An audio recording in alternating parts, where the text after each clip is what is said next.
Brett, welcome to Mint, bro. How are you doing, man? Thanks for having me, Adam.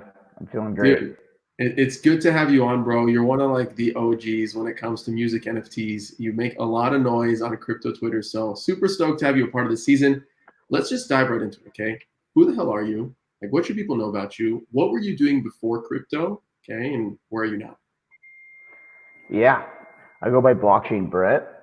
My name's Brett Shear. I originally graduated from Fordham in New York, and right out of school, started working at ConsenSys, um, building Ethereum products. And that's actually when I started collecting NFTs, um, around 2017.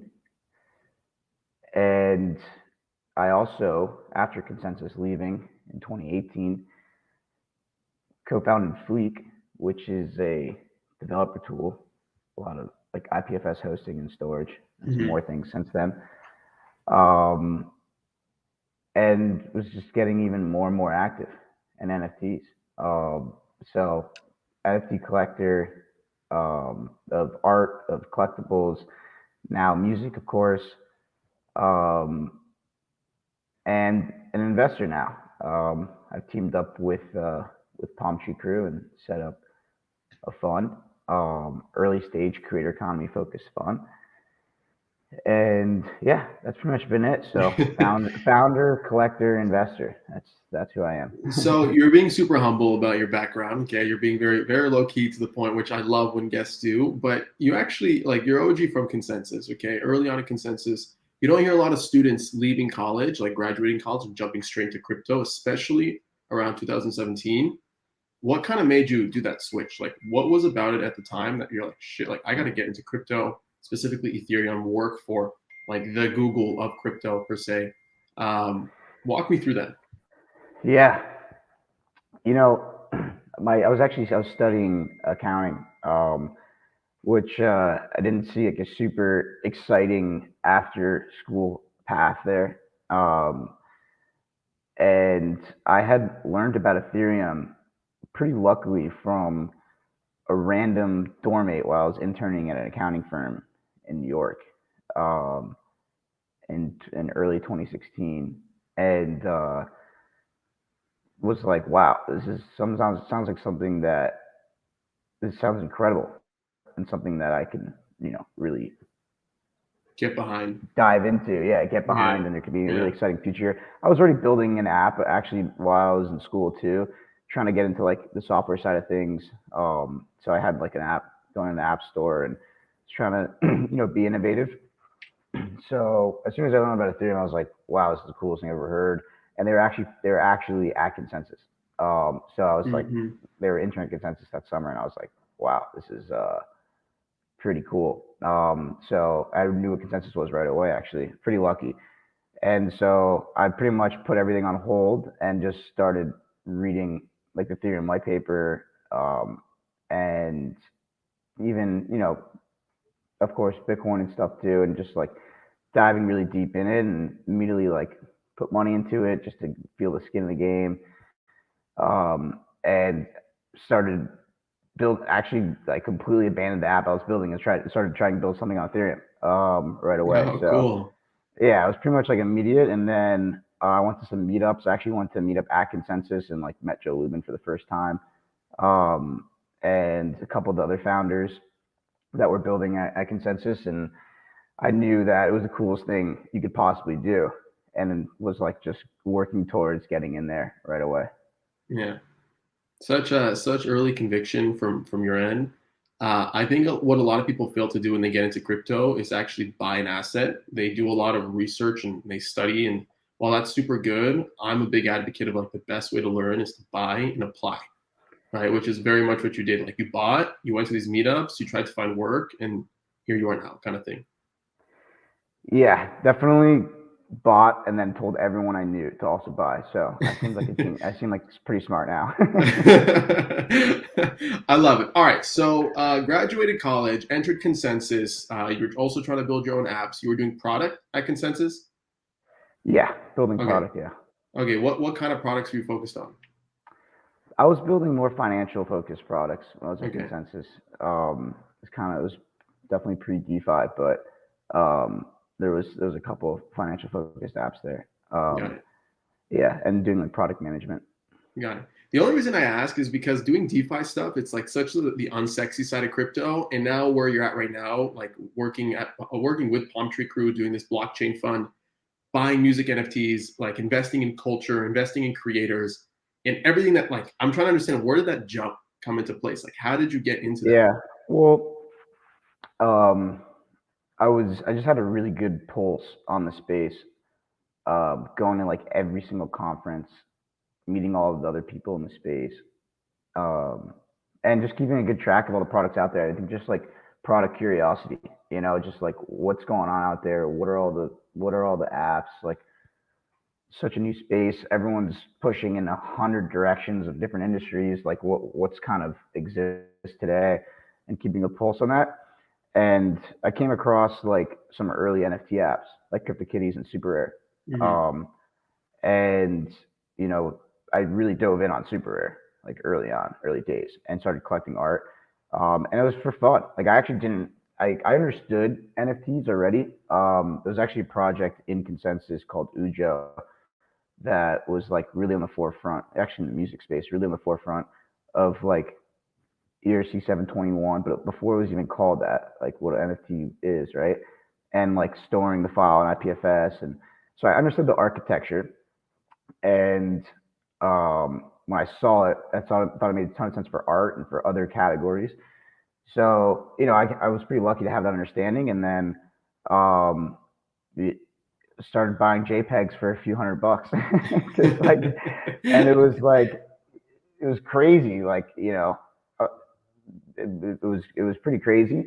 I had to convince myself to like spend money, but it was like, yeah, that was kind of the beginning. I mean, those are those are some pretty marquee pieces now, especially in the crypto art space. Yeah. So So actually behind you have a Trevor Jones piece. I'm like realizing that.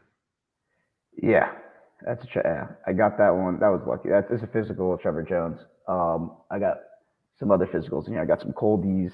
I got a Mika Johnson physical right over here. I got a Josie on that wall. You Nice. kind of see the Nice. $1 bills on the side of it. Wait, I gotta make it a full screen. Where is it? Yeah, it's like it's It's like up unfortunately it's on its above. side. It's facing Oh, that I way. see it. That Okay, way. okay. Yeah, yeah, yeah. But I see yeah, it. Got it's a it. 101 original Josie.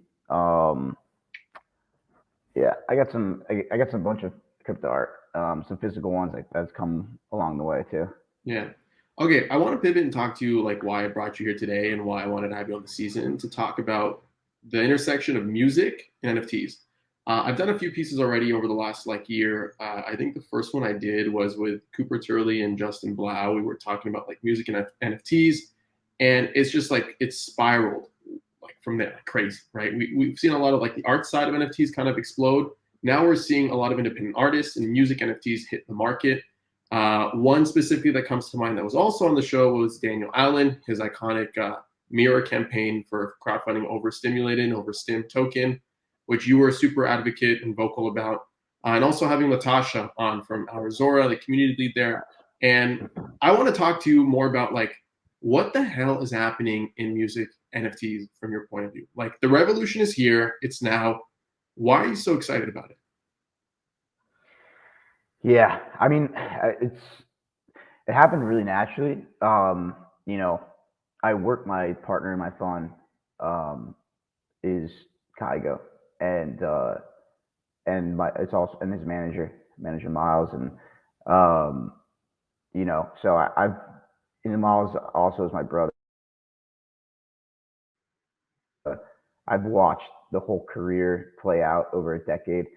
And before that, I used to make music and, um, was just have a love for it and DJ and stuff in high school. And I think I didn't ever really didn't really ever maybe see it coming, but as the NFT space really blew up, one of the things that I helped out with was on Kago's NFT drop, and it was on Nifty Gateway, and I mean, it's really beautiful stuff. But I think like what I realized is that all these amazing musicians that are talented um, for their purpose of their content, which is making music, were kind of confined into art marketplaces, and that like they had to find a visual artist in order to make an NFT to collaborate with in order, and it felt like, where's the music appreciation and category?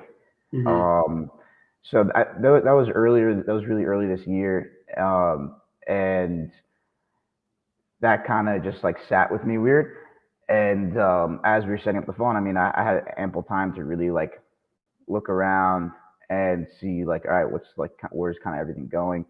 Um, and as an NFT collector, and I came across some like music apps that are like catalog that was focused on music for the purpose of it being music. Um, and it's just like it's not about the art, like a visual art in any sense. Yeah, sure, like a cover photo, or like a single cover or album cover type thing. But it was like you listen to it's the song file, and I knew it was like pretty big because it took me a moment. I asked myself some of the same questions that I asked myself when I first started collecting crypto art in 2018, and so I think if it took me a little like a couple questions, I Hmm. mean, it was pretty quick to get around it, but I mean, I realized that you know this is a new way to value music, and like the file itself is like the art and the content, and now you get to be able to own that, Yeah. or collect it, and yeah, so I saw this as like a whole new area, and I think like generally speaking, it's not even just music. I think there's all types of content makes sense to like move on chain, become NFTs, and new types of apps to come. Think about what's existent in the music industry today with Spotify and social layers around TikTok and all the different consumption models and live music festivals and events, and it's same thing goes for video, right? For articles, for streaming, for all these different types of content. So it started kind of getting the thinking going. It's like, all right, what is the creator economy? And a lot of it has to do with like all the different forms of content and how that's consumed and how communities build around these creators. So I think music historically, like it was already starting to happen for music versus some of these other categories. And I think it makes sense because music is such a leading innovating category for technology forever. Like, you know, and in this case, it was already getting going. Hmm. Yeah. So yeah, and the other big aspect too, thinking forward, is like, all right, this is pretty crazy because as far as the file types we've had, music is could be the real beginning of like kind of the creator economy sector because it's so consumed, right? As I was saying, it's like there Yeah. can be so much consumption and engagement, and there's so much more upstream layers of distribution and creation and engagement and social integrations and all the different what's this going to look like? Is this going to change and create all sorts of new types of apps? And yeah, so those Yeah. Makes two major sense. things of realizing music changing value and that how is this gonna help build the future of the creator economy around new types of consumption, was like really exciting thoughts. Yeah. I think one of the biggest misconceptions that people get when they see like the element of buying music, because we already had a wave of that when Apple introduced like the iTunes store and people were buying songs for 99 cents. But now it's like a whole different era of purchasing songs using NFTs as the medium, as a tech to do so and to enable that. Why, for someone who doesn't understand, okay, what's the value of spending $400 on a song, on an NFT, like for a song specifically. Okay, this is not talking about the artwork or like what we saw in the last few months. Like for specifically a song, because people are used to models where they pay $12 per month and they get to stream everything that they want, right? Why buy music again? Yeah, I think the main thing is that like we're changing the way we value it, and we're valuing it directly to the artist. Um, the song itself, when it's created as NFTs, the artist putting out the song and releasing it as the song directly and putting the piece of content on chain. So that's basically saying, hey, here's the song, here's the file of the song, and this is the original source file, and like this is proof of ownership of that is this NFT. And you couldn't do that before. The same way with like digital artists that um, before NFTs they couldn't really sell their digital art. They couldn't essentially transfer ownership of it, put it on chain. Hmm. And I think with music, it's a similar concept. It's a very digital medium. So now being able to take that file, associate it with a token ownership, with an NFT, and be able to, create relationships with collectors and essentially sell that content, sell the music on chain, is is a huge breakthrough. So, I think it depends on your perception and how you look at it, and like what maybe there's a lot of people that think differently about what you're sort of buying there. Hmm. But you know, I look at it very similar to like Yeah. how you buy art, and like that you're essentially collecting music. And yeah, I mean it's definitely in the current state with like one of ones. It's on a pretty major like deep relationship connection, like high value connection. But I think that'll continue to evolve and include much larger communities around the music.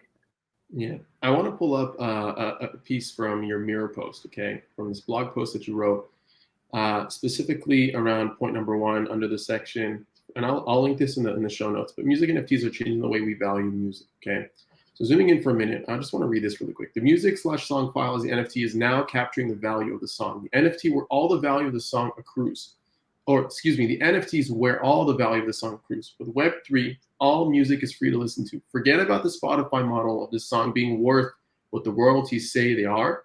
This is the artist creating music on their own terms and listeners valuing the song file directly, which is in like conceptually, it's a very new way of thinking about things, right? It's you're looking at it, I feel like, from the point of view of like a fine collector, right? You appreciate the artist, you appreciate the work, you love the music, you love being able to go to a concert and being able to say, I own this, or I co-own this, or I own a fraction of this, right? There's something that's really beautiful behind it.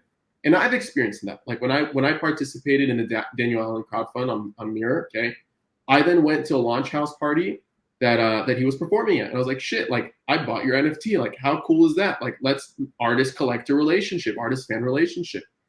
And what like I guess my question too is like, at one point will we start seeing like the mass audiences start realizing the value of this? Is it meant for the mass audiences even? You know what I mean? Like, because it's such a new way to Yeah, understand things and to look at things, specifically for a song that we're used to being free. yeah, I think it really is. I mean, I already see it with musicians are pretty quick to understand this. Like they're like, oh, amazing! Like I can create my content on my own terms and like put Mm-hmm. it out on my own terms and own it. Decide how to distribute it. Decide. It also gives them such creative freedom too, around like what music they can put out and like when they put it out and how they put it out. And um, yeah, I think like musicians understand it. And then I think, yeah, for sure, people buying music NFTs, that one has taken a bit more sort of explanation and education around it. And it might be a little like maybe that part's a bit slower. But I think that like once you feel it, it's such a game changer. Like I remember buying my first music NFT and then like listening to it in the car and being like, I can't believe I own the song. This is the coolest thing ever. And like, those are my favorite songs now, pretty Yeah, much. So, yeah, and I continue to buy, like, pretty much cultivate my own like listening via which music entities I buy and appreciate those the most.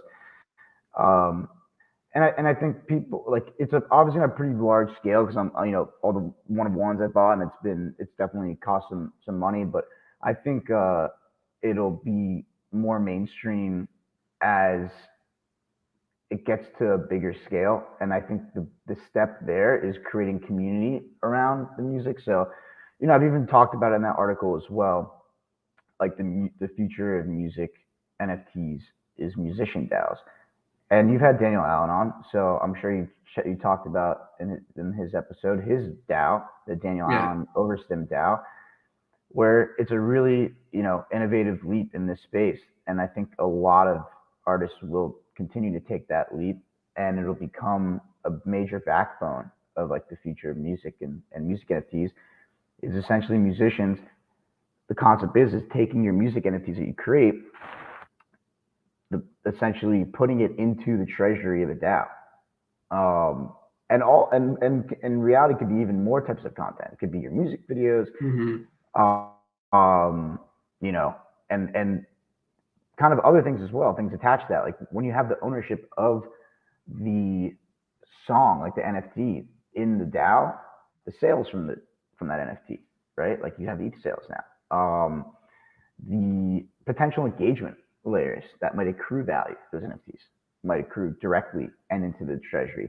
So it's kind of like your content for the core reason why you're a creator, which is your music content, and the kind of things around the music, and even like kind of the value that accrues around that those NFTs, all coming to like sort of one place. And as a DAO, of course, you have the ability to either create NFTs or social tokens around that essentially represent ownership and governance over that treasury, which is that content. So you create this like this relationship or this connection on a larger scale where, you know, someone can like feel like an owner and feel like a part of all of your content and all of your sort of future by being a token holder. And I think that as the more tools and apps, et cetera, come out, like that will be more visual, it'll be more realizable, and people that come in now are already feeling the power of that. Like you're saying, you have some overstim tokens, right? With Daniel Allen, you watch him play, you felt something. Like, why'd you feel something? Because you have a percentage of his content. You know, you have a percentage of Daniel Allen's music, essentially, of all his NFTs. And I know a lot of people, when they say you have a percentage of it, it's like, oh, what do you get? You get the royalties, you get other types of rights. This is a new world, right? Like things are being built very differently, and we have to kind of like, sure, you can try to draw analogies, but you know, we have to think about where this is going and how the value is being created going forward. And a lot of new apps and interfaces are being built directly on top of the music NFTs, and those will be the future of how we listen to music, how we consume music, how that music continues to accrue value. So I think people will see it and will feel it once they see it, once they get opportunities to take very small steps, like buying a token. And I mentioned the article as well. It's like, it's actually even better for their mass audience, because when you put out music in this way, music can be completely free. So like, music players can be built from music NFTs, and all music NFTs can be surfaced and played for free. Like, you don't need the Spotify model there anymore, right? Where you're charging users, because it's all like, so now pretty much anyone can listen to your music NFTs completely for free. And it becomes like this kind of funnel where, like, do you want to join the community? Do you want to enter a deeper level and like feel a closer connection and, you know, actually have like sort of this ownership in the project? Okay, great. But like, you can buy these tokens and like enter, or you can earn them. You don't necessarily have to buy them. You can earn them, right? There's going to be a lot of earning opportunities. So you can just be like someone that's willing, loves it so much and wants to do things for that artist anyways and earn your way in. For example, like, let's just talk about earning for a minute. Like, Blondish is launching her own token ish, right? Representative of her brand, of her music, of her EDM culture, her lifestyle, etc. And I went through the process of claiming some of these tokens today. It's December 1st. And I took quizzes on her. I liked some things, you know, I shared something, I did this, I did that, and I got like a few hundred tokens, whatever that may be, right? And like, what's up, guys? Adam Levy here. Sorry for the quick pause, but I wanted to give some love to our 3 NFT sponsors that are making this episode a reality. They are Coinvise, POAP, and SocialStack. On Coinvise, you can create a personal or community-owned social token on Ethereum. Coinvise also helps you create incentives through token rewards and bounties, NFT business models, and bot integrations for Discord. Discover more by visiting coinvise.co today. Next up, we have POAP, or short for Proof of Attendance Protocol, who enables a novel way of creating one's life diary. Leveraging NFT technology, POAP facilitates an easy way to mint non-fungible tokens related to meaningful events. It's frequently used in crypto native communities, and now it's starting to create NFT collectors in the mainstream too. Collect or launch your own POAP today by visiting poap.xyz. Next up, we have Social Stack, a platform for communities, brands, and creators to build mission-driven social token economies. Offering an easy-to-use, non-custodial wallet with a suite of open-source community engagement tools, Social Stack makes it simple to bring your community into Web3 and be a part of creating an open-source, gratitude-driven future for social tokens. Create a free social token wallet, discover mission-driven social token communities, or apply to launch your own token on Social Stack by visiting socialstack.co today. All right, back to the episode. One thing that you brought up, so there's a couple points, okay? Because one thing that comes to mind is like when you sell your music as an NFT versus releasing it on Spotify only, do artists, when they approach this model and they come and ask you for advice, is there that misconception where if they publish it on the blockchain, then they can't publish it on Spotify? Is there that misconception?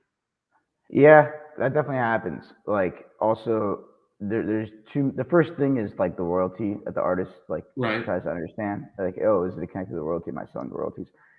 I'm always like, no, you're not. And then he's like, can I publish? And then they'll say like, can I publish it on Spotify? I'm like, yeah, you can put it anywhere. You know, like it's like pretty much like the save as like meme. You know, download save as Yeah. meme, where it's like, oh, like I could just right click your you know, crypto art piece, like now I own it. It's like, no, you don't I own could do it. Like, YouTube to only MP3, you know? Yeah. right, like only Yeah. the actual token holder is, whether it's, you know, a one-of-one NFT, or if it's like via the NFT living in a treasury and token holders on a more larger scale being a part of that. That's where the value, that's where the song lives. So yeah, it's like put it anywhere. But I do think that it'll make more and more sense, and like in the like that the new types of apps that are going to be very native to music NFTs will make the most sense for people to focus on. For people, artists that are putting out their songs as NFTs to focus on, and that there'll be more ways to accrue value around engagement, consumption, and like direct you know, relationship type experiences direct to token holder or to, you know, listener within those apps that like embraces this to the next level, and that will probably become more of a focal point. Yeah. You know, one thing that you told me behind the scenes prior to this interview, I think it was like a few weeks back, is when you were basically explaining to me your thesis behind music NFTs and why you were so hyped about them beyond the direct fan to investor, fan to listener relationship, there was also like the business model for you that actually made a lot of sense, where if I front up money, I bring part of this like creators or this artist career to life. At some point, there will be some type of decentralized Spotify that's going to come into the place, right, where I'll be able to basically license that music or upload that music and get direct type of royalty distribution straight to my wallet. And all these splits and all these interactions, instead of it like being, I guess, like upbrought by a traditional music label that acts as a bank, you're like one of those like mini investors that helps bring that career to life with the intention of getting royalties, with the intention, or maybe not the direct intention, but you know what I mean to an extent. Yeah. It's a really interesting topic, because it's like, you know, I think we're in like an interesting spot, I would say, where it's like music NFTs has started, but like the distribution layers and new types of apps for engagement, et cetera, haven't been built out. Like, they have not, right? So music NFTs right now are looked at as like kind of collectibles, and like similar like how you collect crypto art. So like, they're sort of, you know, it's so the perception isn't necessarily that there's like kind of future value or engagement models, et cetera, that are going to accrue to it. Like, I'm clearly like, you know, I'm thinking forward there. Like, it's not currently existent, right? Right. So even from the artist sense, like, they're also might not be thinking about that. But it's funny to see, because music NFTs usually have a higher retained ownership percentage to the artist, right? What we call the royalty. It's like on average 20% for one-of-ones, right? versus in crypto art, it's 10%. Industry standard, right? Yeah. So we're already developing. We're already seeing like a higher retained sort of ownership percentage or royalty, if you call it, in music NFTs. Like it's like subconscious. It's almost like we're subconsciously realizing it's like, oh, like the musician should retain more ownership over their music NFTs, right?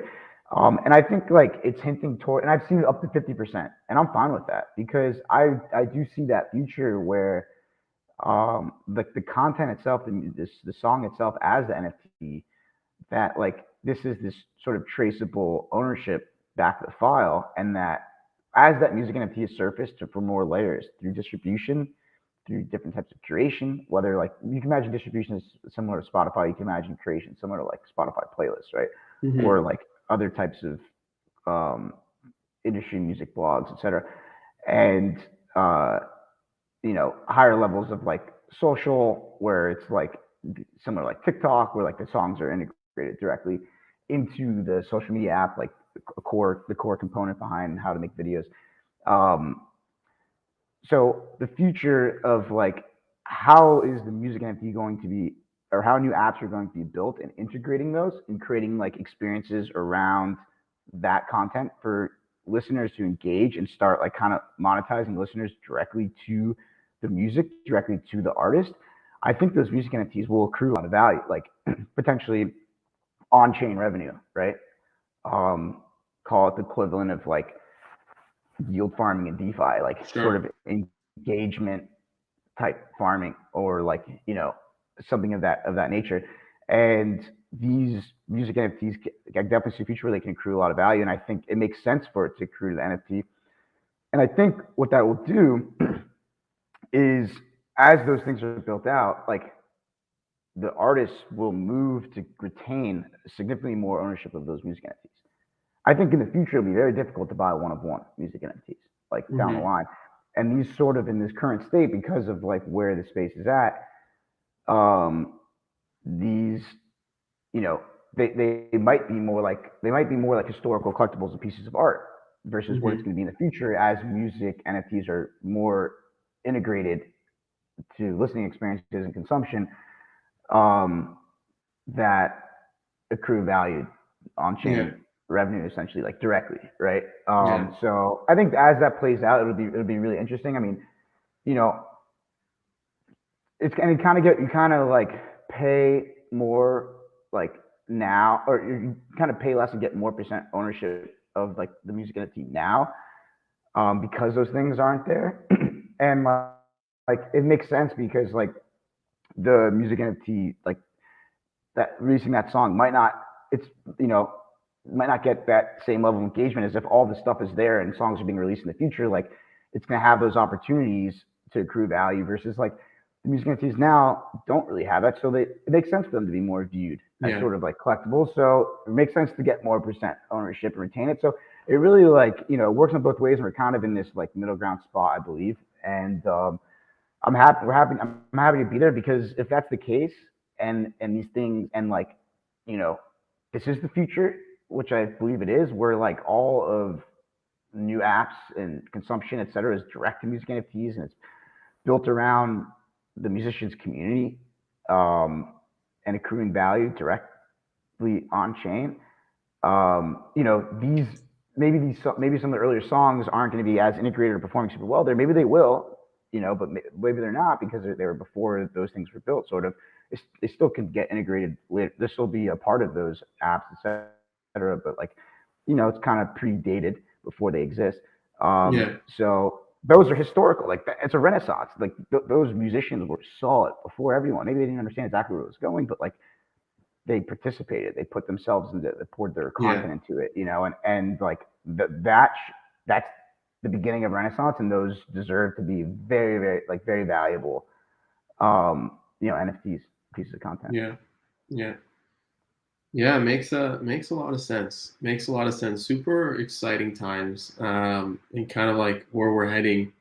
I'm personally excited to see like a new wave of creators and independent musicians entering the space, messing around and tinkering with all these Web3 primitives, trying to create more ownership and redistribute value to their listeners and their lovers prior or before like actually signing a record deal that could lock them in and strangle them as a person, right? And one thing that I talked to, and by the way, this is not to say that all record deals do that, right? It's just like a common narrative that you hear from artists who actually approach the record label path and then break free into independence. You know, like, wow, I can breathe.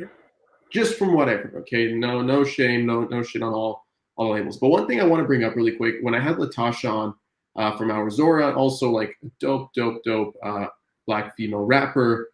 Yeah, I have a lot of respect for her. And one thing that we talked about on our episode is I had this like hot take, and I'd love to hear your point of view for it. It's like all these music labels, they're going to transition into creative hedge funds, where more and more artists, okay, assuming this is the narrative, more and more artists tokenize themselves through social tokens, through their albums, through their individual songs. And in order to kind of stick with it, these labels will actually have to start buying these assets, right? And have a treasury of all these assets. And they'll be supporting the artist not through like personal ownership, more through ownership of their work per se, right? And at some point down the line, like they'll have so many assets, their biggest value add might even be like community management. So one of the biggest things that artists need is like community Discord managers, right? To kind of manage their community, onboard people, create ongoing content, keep people engaged, whatever. So between basically providing that money, buying assets on chain, to having a team of community managers, like this is what I kind of see happening down the line. Would you agree? Would you disagree? Do you have a different take? What do you think?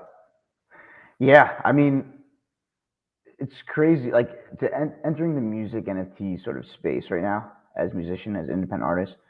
Which, by the way, on the topic of like, you know, this being such a powerful movement for independent artists, absolutely. Yeah. I feel like this is like the app. This is the like answer. It's like the tool that independent artists have been waiting for, to be able to own their own content and kind of have the technology to choose what to create, when to create it, how to put it out. Yeah, I think, you know, it'll be awakening moments when the person that has a bit more streams than Daniel Allen starts to realize, oh, Daniel Allen has monetized better and hasn't created a community and has a more engaged or like stronger sort of community foundation. And I think it'll slowly eat upward, to, you know, to eventually where the point is like it'll be seen as a really, really promising alternative path for an independent art. So yeah, I think a lot of people are paying attention. And then to your point, it's like, all right, like the main thing is like right now, the very valuable skills in sort of music NFTs is a lot of like the NFT skills. It's like understanding crypto, like how do you build community, you know, what is a DAO, like how do I move forward? How do I continue to innovate in the crypto space, in the music NFT space? What are the upcoming apps? What are the relationships I need? What do I need my music NFTs to be listed? Where should they be seen? You know, community tools, voting, like it's almost like being like a Web3 like kind of crypto expert is like some of the more valuable skills for like musicians right now coming into like the music NFT space. So yeah, I mean, we've seen it where like some of the existing management or like deals like don't really understand it or can't add that much value to it, and it takes a serious focus. Like it's kind of a big decision to say like, oh, I'm going to start putting out my music as NFTs. Right. Like, and it takes a bit of a leap, and you know, it takes some research and learning and getting involved with the community. So you're absolutely right. Like the skills become a lot. One of the most major skills is community management. Like right away, 100%. Like you see, Daniel Allen man is Discord community, right? Yeah. You know, and that's definitely like a really obvious way for musicians to like start building communities, to do stuff like that. So you know, yeah, it's tough to say. I mean, like, definitely really cool paradigm shift where like there's opportunity for like a more decentralized ownership of the content, and it's like kind of more transparent and open to everyone, like listeners, the fans, the artists, the anyone that wants to market or promote it or be a part of that community.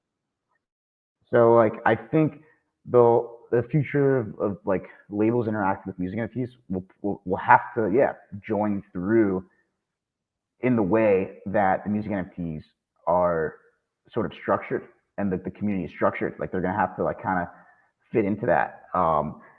We've seen it for some years now. I mean, it feels like a lot longer than that, but like pretty much everyone's like, oh, crypto's gonna adapt and eventually it's gonna become this, and like we're gonna be able to use it in this industry. And it's like it's pretty ground up, and a lot of times people need to figure out how to get in and go with where it's going because it's changing things. So you kind of have to. So yeah, I agree. There's going to be some moments where the future of curators are going to be like maybe genre focused groups, or major fans that come together across certain types of artists that are buying into these artist communities and building teams around like Web3 teams about crypto strategy. And then like beyond that, of course, like you can't forget about like distribution stuff. But I think, it's like, what is distribution going to look like for music NFTs? Like there's still a lot of stuff to learn, like to kind of unfold. It'll happen probably pretty natively to like crypto. And then just become more and more friendly and understandable over time.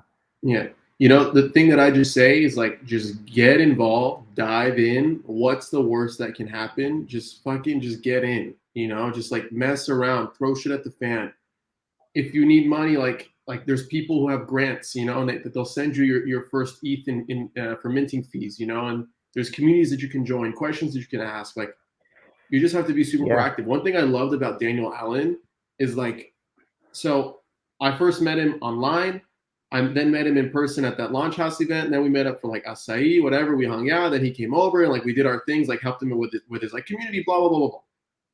I loved his proactiveness and his willingness to just try, and just to get out there. And he's like, I'm not worried about like what's the worst thing that can happen. Like I'm an optimist. Like I see a world where this could like turn into something really, really great.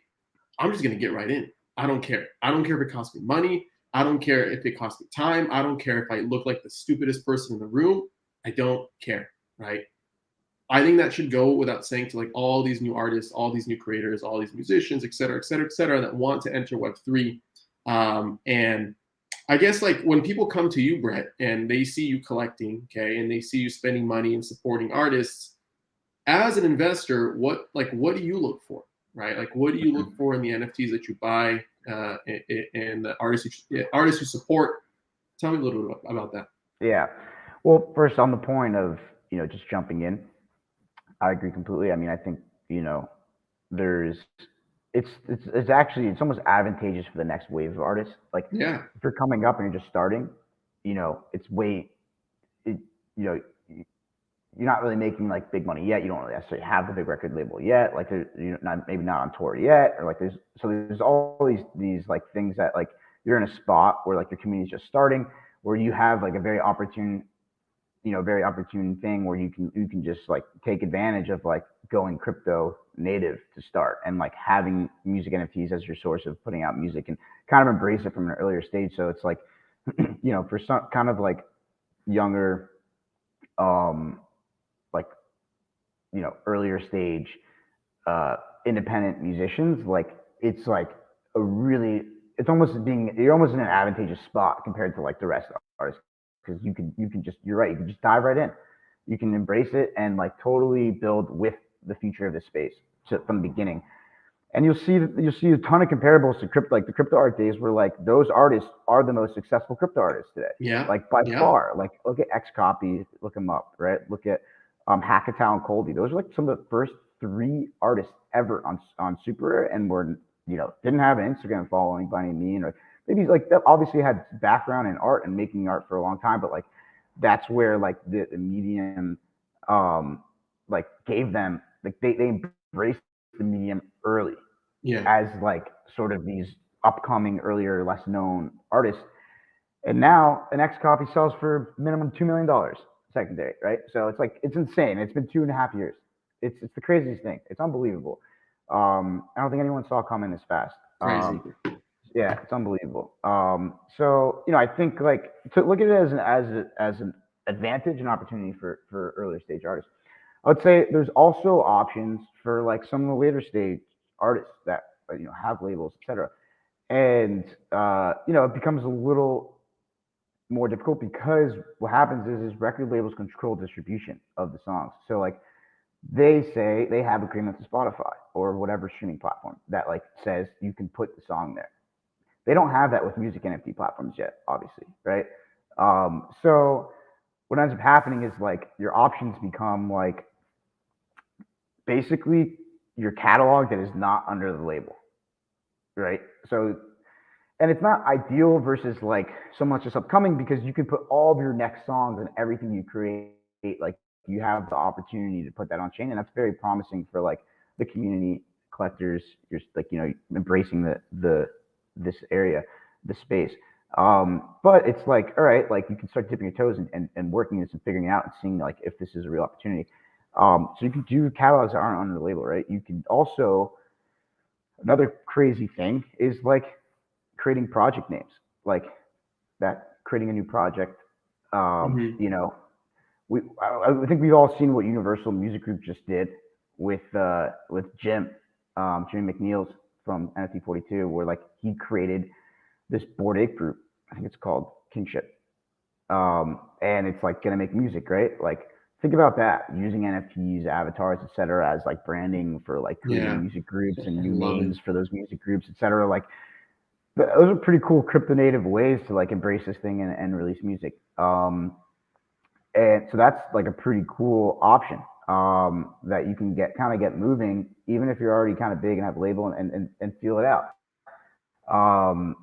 So there's always ways to triage the opportunity, and I think artists are figuring it out on that front. As far as what I look for when I'm collecting music NFTs, I think there's a few things. Of course, number one is the subjective love for the music. Sure. Same Obviously. way anyone collects art, So when you're buying a piece of content, or you're buying a piece of art or music, like the best thing you can do is love it, because then you don't expect anything from it, and you're just happy with owning it, and which is definitely the best way to purchase, because it's just the happiest sort of like relationship. You're like, all right, like I paid for this and I'm just happy to own this, and it's like great, I love it. I don't expect anything in return. If it goes up a ton and like people really really want it, and wow, this is like pretty life-changing money or something, then you're like, okay, this could be worth selling and letting it go into someone else's hands. But that's the best like perception to take going into collecting any NFTs in general, and of course music NFTs in this space. Then the next major thing I look for is like the dedication to the artist to this space as like a viable career like opportunity. Mm-hmm. So like really embracing it and building in it for the future, seeing like, I think music NFTs is future. I want to figure out which way it goes. I'm going to continue to put all my stuff, like ideally everything I do here, not just music NFTs. I'm going to put my music videos out here. I'm going to sell them. I'm going to come up with creative ways. I want to create a DAO, like thinking towards the future and having like this, like how do we embrace the future of this is like, I like to try to get a little bit, like to see if I can see signs or get in the head or talk to of the artists and get a feel for like, maybe they're just posting on Twitter talking about this stuff. Like that could be enough. Like I don't necessarily need to like, have a one-on-one conversation, but that's where it's like those things can feel really real. If they feel really real and it's like the artist is really genuine about it, then that's like, I think that is actually a standard. That's something that's like, all right, like that plus, of course, they have to continue to put things out. Like the success of the artist, like is keeping consistent brand in the space. Like you don't see X-Copy just didn't stop putting out work, right? Like he's been consistently, like in the crypto art space, he's been consistently releasing over the years. Even though he started small, became big, he was one of the earliest, and over time, and eventually it's catching on, and now he's still putting out work, and like the brand has kept going, right, in this space. And I think that is just vital. And I think and another thing on top of that, like, so I think those are just foundational things. And then, of course, taste comes into it. But there's also a bit of like a respect factor for at the time you've entered and how big of a size you are. I would say, like, for instance, like Verité's songs, who she has a couple 100 million streams or so on Spotify already, is releasing music NFTs.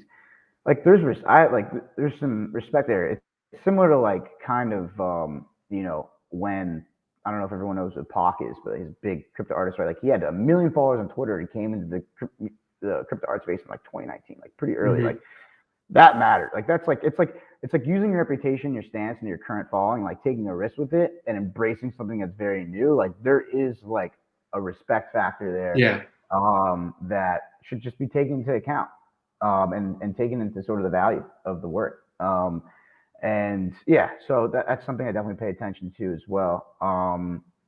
Those are pretty much some of the main I would say those are pretty much all the main factors. Yeah. Back to the point of just like diving in and throwing shit at the fan. I have a friend, she's a very talented artist, singer, songwriter, super creative. Her name's Queen George. And back in April, she basically launched like an NFT concert, okay, online during COVID, because she was like, fuck, like I miss performing. I genuinely miss performing. I can't perform. I'm going to do like this live concert where the only way to access the show is by purchasing the NFT as your ticket. And then when you purchase the ticket, you get a piece of my art symbolizing like the launch of my EP or the launch of my single. And then with that, you get to access a live stream of a performance that like she produced, which was like super, super cool. But nobody really bought, right? Nobody bought the NFTs. But to me, it's just like, doesn't matter. Just like keep going at it. She ended up like using Eventbrite because her audience didn't understand NFTs. They didn't understand the entire process. She sold tickets through Eventbrite, whatever. But the fact that she put herself out there, she's trying stuff. This was back in April, okay? So a long time ago. And now she's like in these communities, she's trying to figure it out. She's jumping in from Discord, trying to, she's like experimenting, And I think with that mentality, at some point, she's going to get her sale. She's going to find her collector base. She's going to find her audience. She's going to find her voice and who resonates with it most. And this will of trying, right, is I think what kind of like breaks through the glass kind of thing. Yeah. It pays off to be genuinely early. Like, if you actually care about it and you think this is cool and you want to embrace this space, just start. I agree. Like, just get into it. Like she attended like NFT NYC too. If you're worried it's not going to sell and you really want it to sell, price it lower. I mean, look at 48 Yacht Club, free to mint, CryptoPunks, free to mint, right? Like, obviously, as an artist, and you value your own work and you want it to hold value, and that means a lot. So like, don't put it any lower than you don't think less than you think it's worth. But also just take into consideration, it's like you're building community here. You're building in like a sort almost the kind of the transition or the connection between like Web2 fans, Web3 fans at this moment are not one-to-one. It's not, it's not even close to one-to-one. So you kind of have to like sort of build in this space a bit and like kind of build community. So how do you do that? I mean, so you can kind of start somewhere, maybe like give it like an easier opportunity for it to kind of get sold or to start selling and to so it's always tough because I never like to impede on the creative process or like how the creator, like the artist, values their work. But I do like see success and love to see when like artists just come out and like don't try to like put like a crazy price tag on their stuff to start, and just say like, and create small steps of success that like are building and creating relationships, because like it's a huge ripple effect. You get one person collector, and that person, someone else sees that you have a collector. Now they want to also, there's already someone there. That's already a basis. Who's the collector? They might look into that, right? Like, now that's the thing. Like, if it's someone trustworthy, someone that's collected other art, like other pieces, maybe they're already an NFT collector that just came in. Like, so there's like this kind of like ripple effect of like having small steps of success that are worth embracing and getting started. And I see how it's tough to like, transition from maybe you're already like a bigger artist and like you value music really highly, but like, Yeah. you want to, you're building in like kind of a new world. You can't, you kind of not leave everything behind, but kind of like, like just, you're almost starting a little fresh, and you have to kind of like, I think we're building ground up right now. Like, people are buying one-on-one NFTs. Like I was saying, like one-on-one music NFTs might not even be a thing for that long, right? Yeah. Like it'll always be a thing. It'll always be, people will always put out music and as an NFT. But I'm saying, as far as someone going and purchasing 80% of a music NFT, of one-on-one music NFT, might not always be a thing. So, and because it's going to build up, it's going to go from like these early on one-on-one collector type collectors to editions to it's going to move to DAOs, social token holders, on like even larger scale, right? And this funnel that we're seeing of building upward is actually going to create the pipeline of new people that are going to come the other way in. I'm coming in from one-on-ones, and then I get editions, and then I'll end up holding social tokens.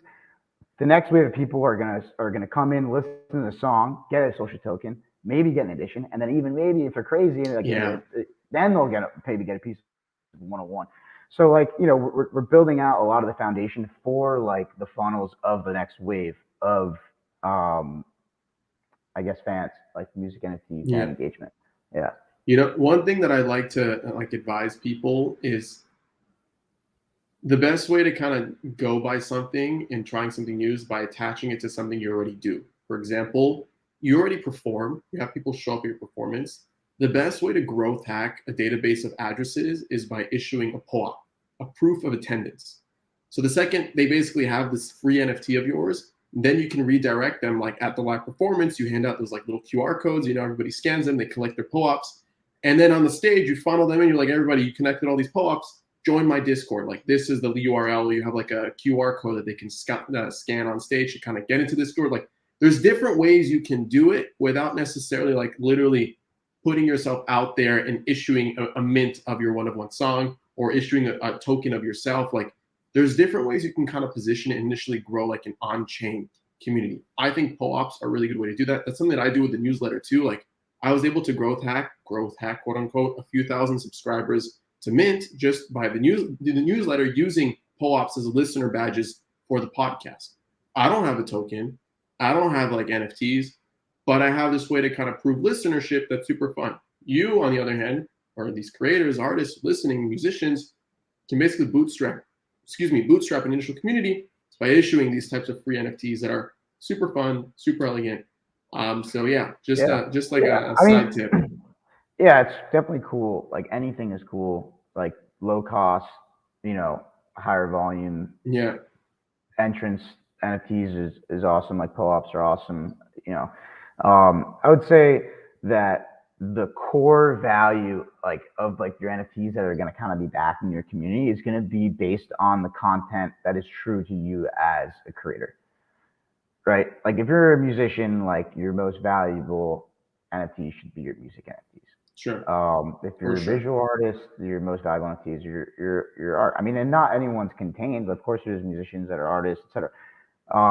And it's gonna be the same thing for a bunch of stuff. You have a newsletter, you write articles. Like, there'll be a day where one-of-one articles are worth something. Like, articles will move on chain. You as a writer will be able to own your content as NFTs, your articles. Video creators, what we call YouTubers and TikTokers, and all of their video content, like, that is the future of that, right? Right. And basically, as you build a community, the most foundational thing you can do is build your community around your core content as NFTs. So that's the best foundation possible, because like, that's where the value of you really is. And the strongest foundation for your community is, of course, the purpose of why you're a creator. So that's why, that's why it's so beautiful that music NFTs are happening, because it's a lane for musicians, and that's opening up to, a city. And it's gonna be the same for all different types of content, for sure. But I mean, like, when you buy, if you were to buy a social token of a DAO, like This is another thing, right? A lot of artists when they're entering in, they say, "Oh, I'm worried about the price. I don't want to like disappoint my fan base by the price dropping," right? Well, think about it like this: if all of your content is like the NFTs backing your community, everything you create, like how could you disappoint them? When they buy a token, they're getting a part of you, of your content, the reason why they follow you. Like at least they have that, right? Like you're doing them like a service, or like at least not, or at least, you know, doing kind of right by them.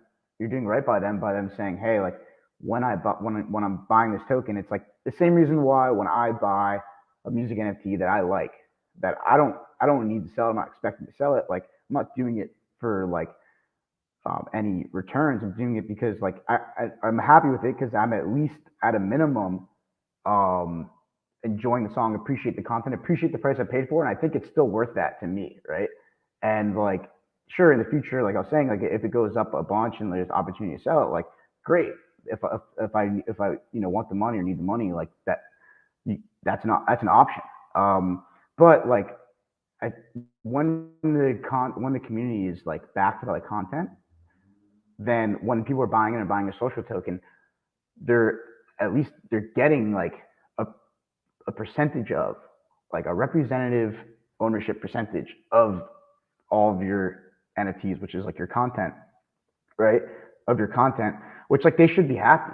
Like as someone who's like listening to your music for free now because of music NFTs, I'm listening to that music. I love it. I want to have a part of it, right? Like when I buy that token, I'm getting a percentage of your NFTs, of your content, of your core purpose of why I listen to you and why I like you. I should be happy already. I don't need to sell it. I don't need to make a profit off it. Like you should be happy. Like that's the difference. A lot of people look at it and they're like, oh, imagine when you start buying a favorite artist, or you buy artists and you can sell it. And you can sell that piece, right? Like it's like, well, like looking at the wrong way around. Like imagine like you love the artist, you get to connect with the artist, you get to like have a part of that, feel a part of that, own a piece of that.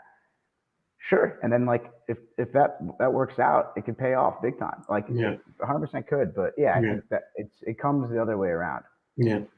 Dude, I think that's a perfect place to end off. This was a great conversation, bro. Thank you so much for being on. If artists, collectors in general want to find you, want to find your work, everything that you're working on at Palm Tree Crew, investing there and personally collecting, where can they find you? Show yourself, go. Yep. Hit me up on Twitter, BlockchainBrett. My handle is actually Web3Brett. If you search BlockchainBrett, you'll find me. And my DMs are open. I try to respond to everything, or read everything at least. So yeah, hit me there. We're actively seeking and looking out at this space. And we are doing things from our fund. We're investing in this space as well and being very strategic. And I get very hands-on and help out with these different projects and get really involved. So yeah, definitely let me know. I can definitely echo that last point, dude. Thank you so much. We'll have you on again soon. Peace. Thanks so much, Adam.